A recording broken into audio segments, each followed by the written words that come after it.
네, 오늘 말씀 보실게요. 마가복음 14장 22절 25절 제가 봉독해 올리겠습니다. 그들이 먹을 때에 예수께서 떡을 가지사 축복하시고 떼어 제자들에게 주시며 이르시되 받으라 이것은 내 몸이니라 하시고 또 잔을 가지사 감사기도 하시고 그들에게 주시니 다 이를 마시매 이르시되 이것은 많은 사람을 위하여 흘리는 나의 피 곧 언약의 피니라.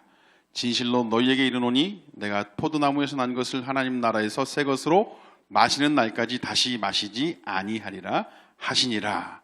아멘. 마지막 명절입니다. 마지막 명절. 우리한테 있는 마지막 명절이라는 건 아니고요.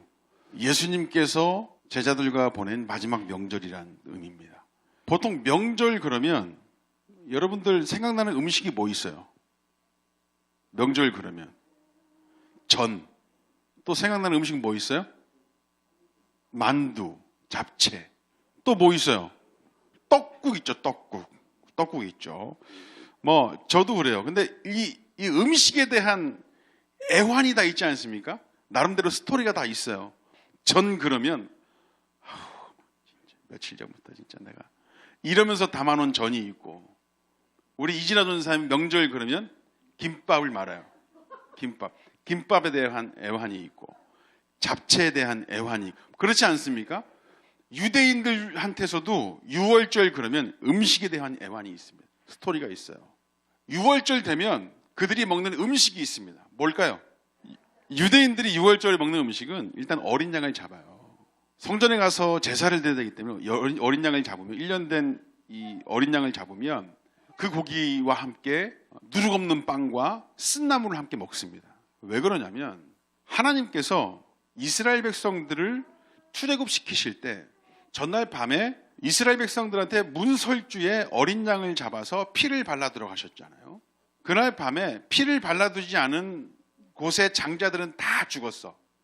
이스라엘만 살아남았다고요. 이스라엘만.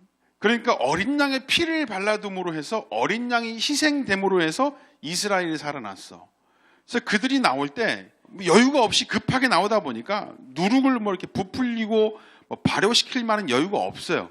그러니까 누룩 없는 빵을 만들어 먹었다고요. 그리고 이 출애굽, 그러니까 애굽에서의 그 노예 생활, 이 괴로웠던 그 상황들을 나타내는 쓴나물을 먹습니다. 그래서 6월절날 먹는 음식들은 전부 다 의미가 있어. 하나님께서 어린 양의 희생을 통해서 이스라엘 백성들을 살려주시고, 출애굽, 그러니까 하나님께서 이스라엘 백성들을 애굽에서의 종살이로부터 해방시키셨던 그 일에 대한 의미를 담고 있단 말이에요. 하나님께서 이스라엘 백성들에게 어떻게 일하셨는지를 보여주고 있어요. 진정으로 이스라엘 백성들을 해방시키신 분 누구? 하나님. 그런 의미를 생각하는 거죠. 그래서 그래도 명절인데 떡국은 안 먹더라도, 전은 안 먹더라도 삼겹살이라도 좀 구워 먹읍시다 라고 할 수 있어요, 없어요? 할 수 있죠. 이스라엘 백성들 중에서도 아무리 그래도 명절인데 쓴나물 말고 시금치 볶음 이런 거 없어요? 그럴 수 있죠.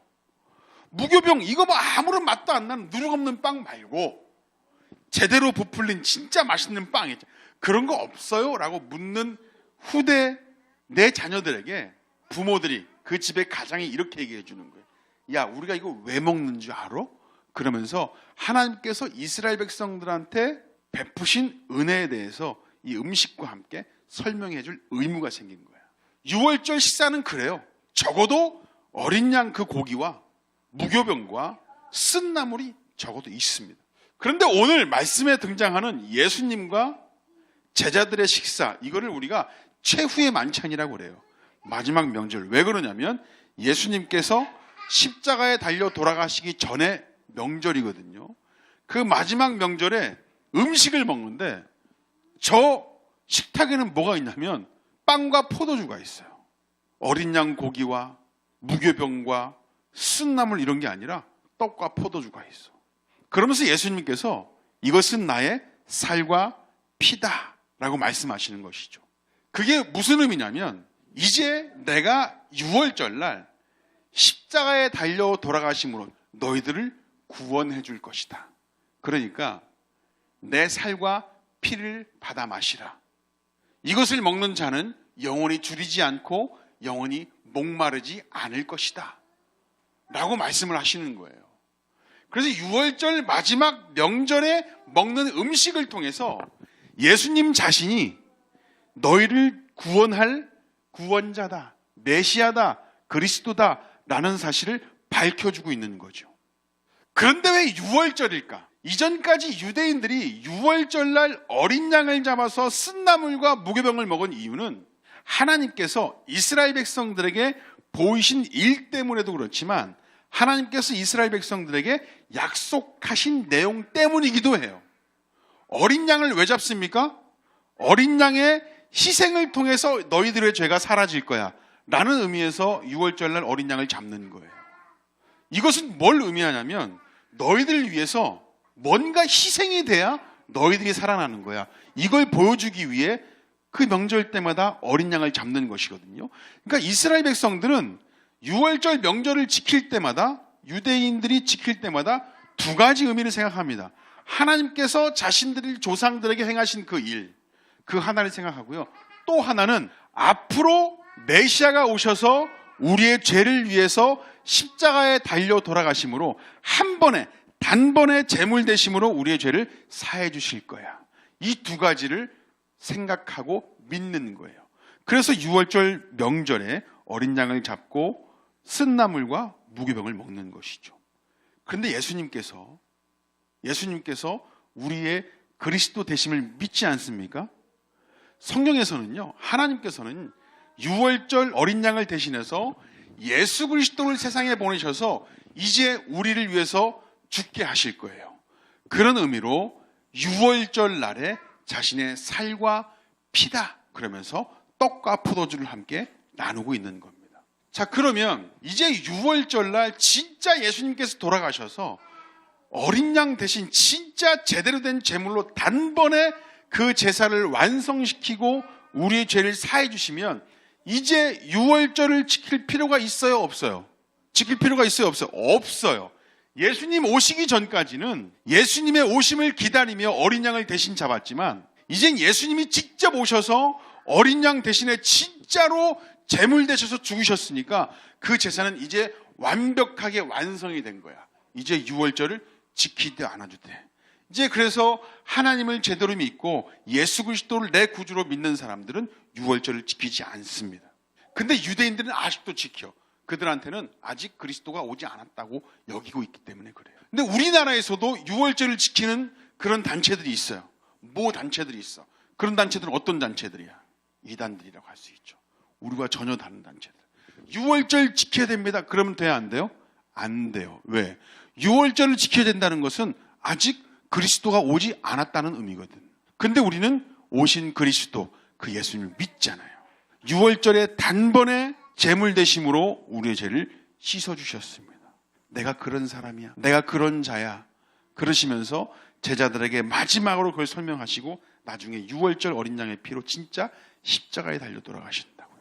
그러면서 오늘 본문 보시면 제일 마지막에 또 이런 말씀하세요. 볼게요. 25절입니다. 진실로 다 같이 읽어보실게요. 시작. 너희에게 이르노니 내가 포도나무에서 난 것을 하나님 나라에서 새 것으로 마시는 날까지 다시 마시지 아니하리라. 이거 그냥 그대로 띄워두세요. 자, 포도나무에서 난 것을 하나님 나라에서 새 것으로 마시는 날, 그날이 언제일까요? 다시 또 주고 계속 주고 이게 아니야. 그날 새 것을 먹어. 언제예요? 예수님께서 다시 오시는 날이에요. 자, 포도나무에서 난 것을 지금 주셨잖아요. 처음 주셨어. 나의 살과 피다 그러면서 포도주를 주셨어. 그리고 예수님께서 돌아가시는 거예요. 그 다음에 하나님 나라에서 나오는 새 것으로 준대. 이것은 예수님께서 다시 오시는 재림을 얘기하는 거예요. 그때까지 다시 마시지 않겠대. 다시 마시지 않겠다는 것은 그때까지 예수님 말고 다른 그리스도가 세상에 오신다, 안 오신다? 안 오신다. 그러니까 내가 예수다 라고 하고 등장하면 그 이단인 거죠. 그죠? 그리고 예수님이 언제 오신다 라고 안다 그러면서 그분께 달려가자 막 그러면서 그분을 기다리자, 그 언제 온지 안다 그러면 이단이다, 아니다? 이단이다. 아무도 몰라요. 예수님께서 자신도 모른다고 했어요. 하나님께서 보내시는 그날, 그때 새 것으로 마지막으로 마시는 거예요.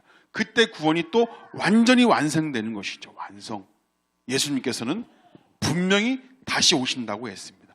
우리는 다시 오시는 그 예수님을 기다리는 거예요. 자, 오늘 우리 좀 명절입니다. 명절을 지키고 있어요.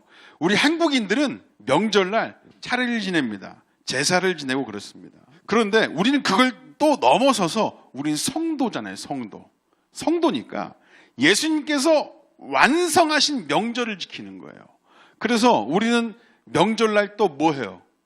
가정 예배를 드리곤 하잖아요. 그렇죠?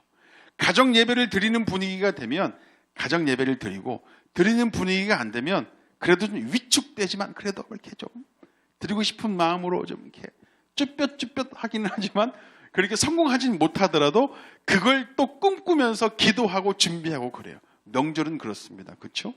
그러나 우리가 그렇든 그렇지 않든 한국인들이 드리는 고유의 명절 그 분위기 그 이상으로 우리 같은 성도들이 가져야 되는 명절에 대한 마음가짐은 예수님께서 제자들에게 보이시고 말씀하신 저거 하나님 나라에서 새 것으로 마시는 날까지 다시 마시지 아니하리라 하신 이 말씀을 믿고 가정 안에서 함께 명절을 누리는 이 가정의 모든 구성원들이 예수님 다시 오시는 그날까지 한 명도 빠짐없이 예수 그리스도를 믿고 다 구원할 수 있도록 그렇게 기도하고 기다리는 것, 이게 바로 보통의 사람들이 누리는 명절 그 이상의 우리 같은 성도들이 누리는 명절이 아닐까 생각이 됩니다.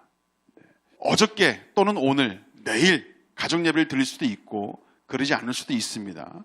그러나 우리 마음속에 분명한 것은 아직 믿지 않는 가족들, 친지들, 친구들을 향해서 기도하잖아요. 저희가 나와 똑같이 예수 그리스도를 믿고 구원받을 수 있도록 해주세요. 기도하시잖아요. 그렇죠?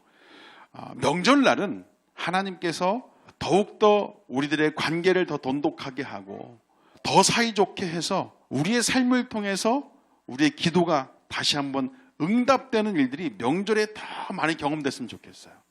와, 명절날 더 그런 고백들이 더 많이 튀어나오고, 원래 그냥 일반적인 그런 기간 동안에는 고백하기는 어렵지만 명절날 분위기가 잡히고 그럴 때 믿지 않던 자가 평소에 나의 삶들, 평소에 어떤 나의 행동들, 말들, 또 그리스도를 전하고자 했었던 그런 노력들, 기도들, 그런 응답으로 믿지 않던 자가 믿겠노라 고백하는 시간들이 명절날에 일어났으면 좋겠고, 그래서 가정 예배를 드리다가 기도하다가 함께 눈물을 흘리고 한 말씀으로 고백하는 그런 역사들이 그런 가정 안에서 일어났으면 좋겠어요.